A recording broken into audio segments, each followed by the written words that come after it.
3 मार्च 2026 यानी आज रात को आसमान में एक अद्भुत और रहस्यमयी नजारा देखने को मिलेगा। साल का पहला पूर्ण चंद्र ग्रहण इस दिन दिखाई देगा, जो न सिर्फ खगोलीय दृष्टि से खास है, बल्कि धार्मिक और आध्यात्मिक रूप से भी महत्वपूर्ण माना जाता है। वैसे तो ग्रहण एक प्राकृतिक खगोलीय घटना है जो प्रकृति की शक्ति और उसकी अनोखी सुंदरता को दर्शाती है। जब पृथ्वी सूर्य और चंद्रमा के बीच आकर अपनी छाया चंद्रमा पर डालती है, तब चंद्र ग्रहण होता है। इस दौरान चंद्रमा लाल रंग में नजर आता है, इसीलिए इसे रेड मून भी कहा जाता है। चंद्रग्रहण केवल एक वैज्ञानिक घटना भर ही नहीं है, बल्कि इस समय नाम जप, पूजा और ध्यान का विशेष महत्व बताया गया है। लेकिन इस खास समय में खाने पीने को लेकर क्या नियम माने जाते हैं, आइए जानते हैं। नमस्कार, आप देख रहे हैं वन इंडिया हिंदी और मैं हूं आपके साथ शिवम। धार्मिक मान्यताओं के अनुसार ग्रहण के दौरान भोजन पकाना और भोजन करना दोनों ही शुभ नहीं माना जाता है। मान्यता है कि इस समय वातावरण में नकारात्मक प्रभाव बढ़ जाते हैं, इसीलिए लोग ग्रहण से पहले ही भोजन तैयार कर लेते हैं और ग्रहण काल में उसका सेवन नहीं करते हैं।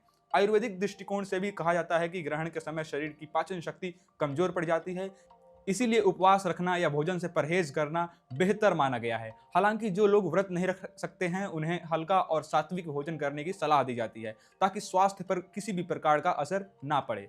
मान्यता है कि ग्रहण के दौरान शरीर और मन दोनों अपेक्षाकृत संवेदनशील हो जाता है।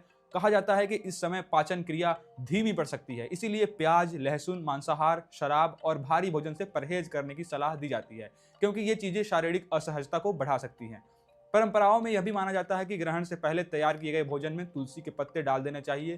तुलसी को पवित्र और औषधीय गुणों से भरपूर माना जाता है। मान्यता है कि यह भोजन को सुरक्षित रखने में सहायक होती है, बैक्टीरिया की वृद्धि को रोकती है और रोग प्रतिरोधक क्षमता को बढ़ाने में मदद करती है।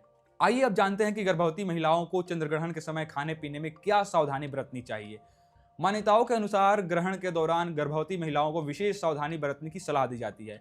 माना जाता है कि इस समय वातावरण का प्रभाव मां और गर्भ में पल रहे शिशु दोनों पर पड़ सकता है, इसीलिए उन्हें ग्रहण काल में खाने पीने से परहेज करने की सलाह दी जाती है।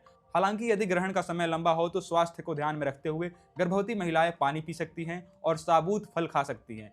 लेकिन परंपराओं के अनुसार पका हुआ भोजन ग्रहण काल में नहीं करना चाहिए और ना ही फलों को काट कर खाना चाहिए। इस दौरान आराम करना, सकारात्मक विचार रखना और मंत्र जाप करना, ध्यान करना अधिक उचित माना जाता है। तो कुल मिलाकर चंद्रग्रहण को एक और जहां विज्ञान एक सामान्य खगोलीय घटना मानता है, वहीं धार्मिक परंपराओं में इसे विशेष आध्यात्मिक समय के रूप में देखा जाता है। इसी वजह से ग्रहण के दौरान खाना पीना, पूजा पाठ और आचरण से जुड़े कई नियमों का पालन किया जाता है।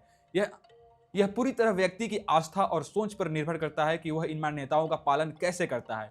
लेकिन सबसे